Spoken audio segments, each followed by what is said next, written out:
മഹാനായ അശോകനും അക്ബറും ഒക്കെ നമ്മളെ ഭരിച്ചവരാണ്.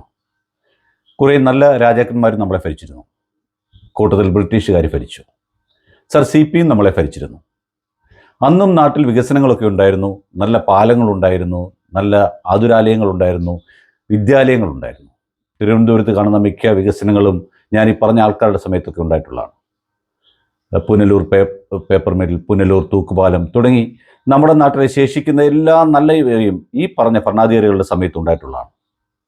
ഞാൻ പറഞ്ഞു വന്നത്, ഇന്നും നമ്മുടെ നാട്ടിലും രാജ്യത്തും ഭരണാധികാരികളുണ്ട് എന്നുള്ളതാണ്. ഒരു ഫ്ലെക്സിലൂടെയല്ല അന്ന് ഭരണാധികാരികൾ വികസനം നമ്മളെ അറിയിച്ചിരുന്നത്. ഒരു തരത്തിലുള്ള പരസ്യങ്ങളിലൂടെയല്ല അവരത് അറിയിച്ചിരുന്നത്. അത് ജനങ്ങൾ അനുഭവിച്ച് അറിയുന്നൊരു വസ്തുതകളായിരുന്നു, സത്യമായിരുന്നു, സംഭവങ്ങളായിരുന്നു. ഫുൾ വീഡിയോകൾ കാണുന്നതിനും മറ്റുമായി ചാനൽ സബ്സ്ക്രൈബ് ചെയ്യുക, ഷെയർ ചെയ്യുക. നന്ദി, നമസ്കാരം.